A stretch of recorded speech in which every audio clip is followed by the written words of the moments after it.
शीतला माता की प्रामाणिक और पौराणिक कथा पूजन के बाद अवश्य पढ़ें।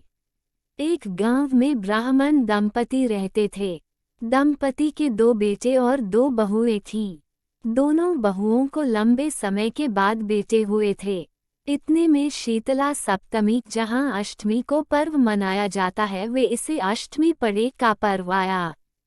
घर में पर्व के अनुसार ठंडा भोजन तैयार किया। दोनों बहुओं के मन में विचार आया कि यदि हम ठंडा भोजन लेंगी तो बीमार होंगी, बेटे भी अभी छोटे हैं। इस कुविचार के कारण दोनों बहुओं ने तो पशुओं के दाने तैयार करने के बर्तन में गुपचुप 2 बाटी तैयार कर ली। सास बहू शीतला की पूजा करके आई, शीतला माता की कथा सुनी।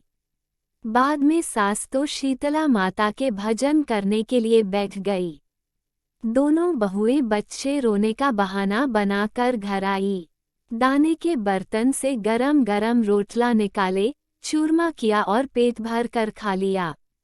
सास ने घर आने पर बहुओं से भोजन करने के लिए कहा।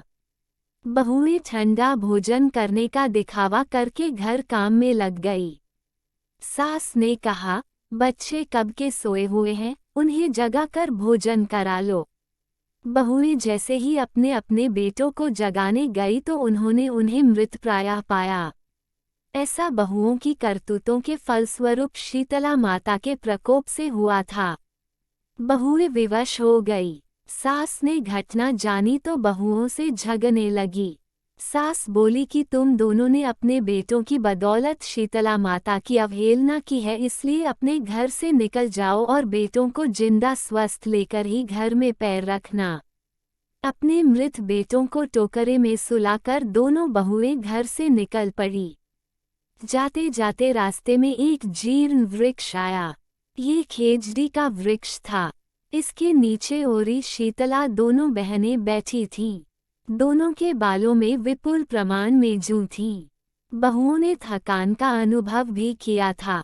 दोनों बहुएं ओरी और शीतला के पास आकर बैठ गई। उन दोनों ने शीतला ओरी के बालों से खूब सारी जूं निकाली। जुओं का नाश होने से ओरी और शीतला ने अपने मस्तक में शीतलता का अनुभव किया।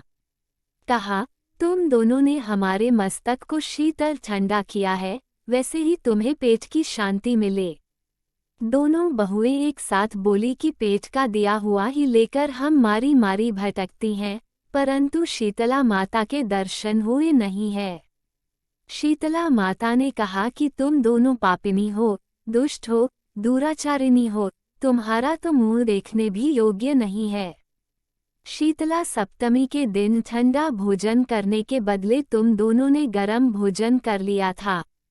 ये सुनते ही बहुओं ने शीतला माताजी को पहचान लिया। देवरानी जेठानी ने दोनों माताओं का वंदन किया।